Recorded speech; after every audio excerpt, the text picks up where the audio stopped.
भगवते वासुदेवाय। ओम नमो भगवते वासुदेवाय। श्रीमद् भागवतम चौथा कैंटो चौथा अध्याय। इसका नाम है सती ने किस प्रकार से अपने प्राण त्यागे और श्लोक संख्या 20। तो सती और दक्ष के बीच में ये वार्तालाप हो रही है। दक्ष एक यज्ञ को कर रहा है जिसमें उसने शिव जी को नहीं बुलाया है, जानबूझ के नहीं बुलाया है। कई बार हम अपने घर में कुछ उत्सव करते हैं, कुछ लोगों को जानबूझ के नहीं बुलाते जस्ट टू शो, हमने नहीं बुलाया उनको। उसने भी अपनी बेटी की शादी करी थी तो हमें बुलाया था? हमने अपने बेटे की शादी करी, हमने नहीं बुलाया। आदमी ऐसा करता है। हाँ, इसी प्रकार से ऐसा हम कुछ हफ्तों से चर्चा कर रहे हैं कि ऐसा करना चाहिए कि नहीं करना चाहिए। तो यहाँ पर दक्ष और उसके जानबूझ के उन्होंने शिव जी को नहीं बुलाया क्योंकि वो उनके अंदर ईर्ष्या समाप्त ही नहीं होती। ऑल्दो उन्होंने गालियाँ बक दी थी शिव जी के लिए, बहुत सारी गलत सलत बोल दिया था, लेकिन फिर भी ईर्ष्या समाप्त नहीं होती है। ऐसा भगवान बोलते हैं गीता में कि ये जो लस्ट है, एंगर है, इसमें जितना घी डालते हैं इट्स लाइक आग उतनी जोर से भड़कती है। इस प्रकार ये समाप्त नहीं होती है। ये सांसारिक तृष्णाएं ये समाप्त नहीं होती हैं। कई लोग कहते हैं कि इतना खाओ कि खाने से विरक्ति हो जाए। ऐसा हुआ है कभी? आप समोसा बहुत खाओगे तो समोसे से विरक्ति हो जाएगी, लेकिन बर्गर से नहीं होगी। बर्गर खाओगे तो बर्गर से हो जाएगी, फिर पास्ता से नहीं होगी, और तब तक समोसे से फिर से आसक्ति हो जाएगी, है ना? तो इसका मतलब ये छूटती थोड़ी है कभी। हाँ, तो उसी तरह से ईर्ष्या, कई बातें ना, मन हल्का हो गया, निकाल दिया सब,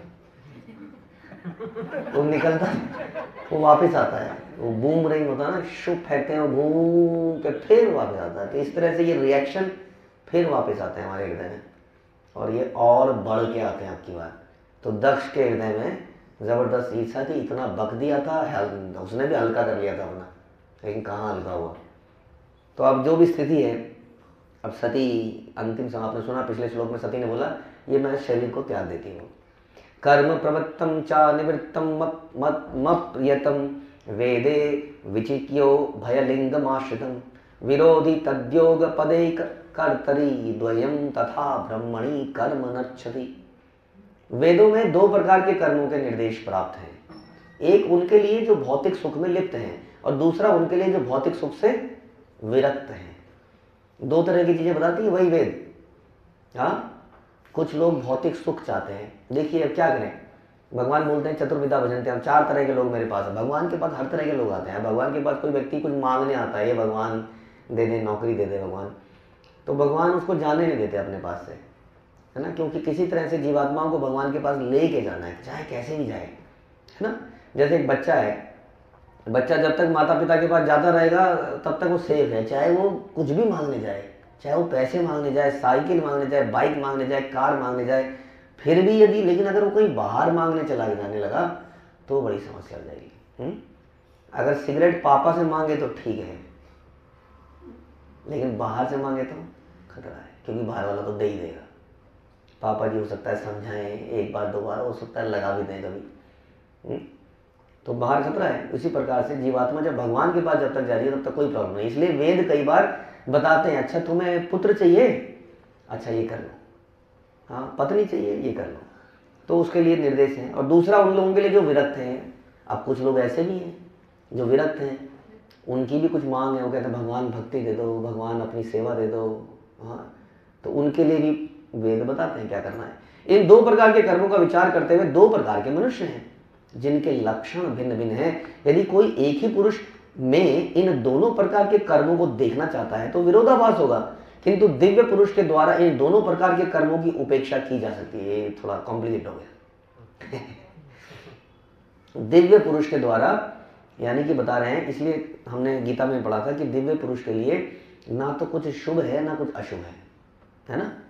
उसके लिए ना तो कुछ करनी है ना कुछ, जो भी कृष्ण के लिए फेवर में है, कृष्ण की सेवा के लिए वो उसको करता है।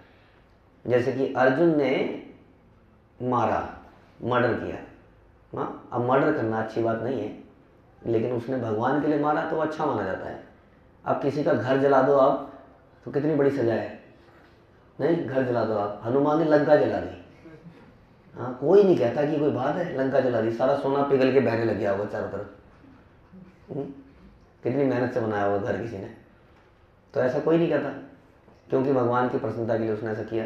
इसलिए जो दिव्य पुरुष हैं उनके लिए कुछ करने नहीं है, कुछ ना करने नहीं है, वो कुछ भी करते हैं, कुछ भी नहीं करते हैं।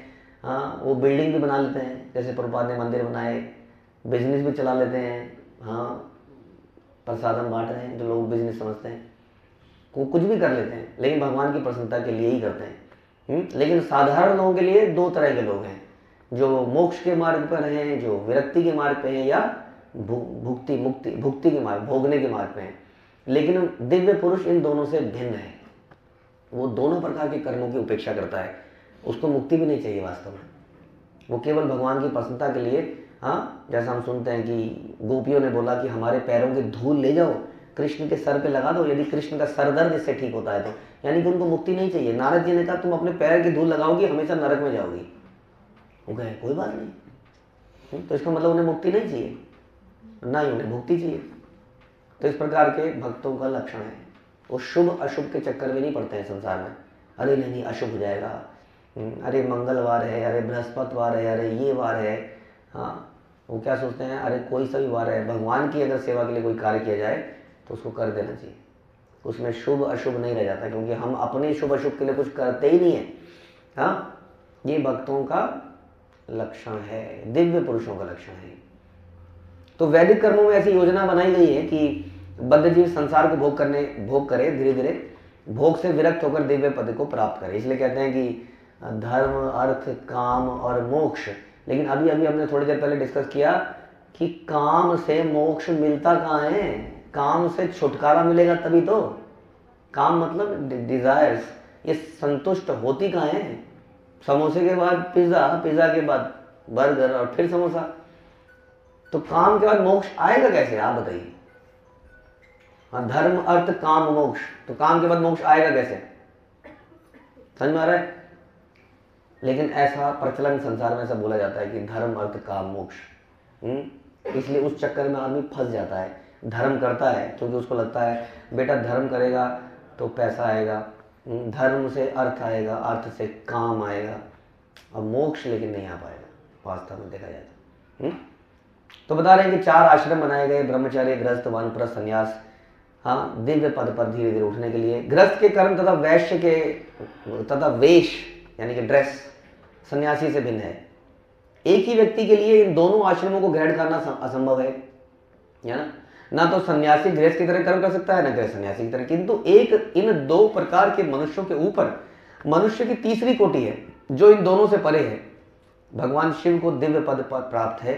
हाँ, इन दोनों से ऊपर एक गृहस्थ, क्या है गृहस्थ संसार को त्याग सकता है, ये तो सन्यासी का काम है।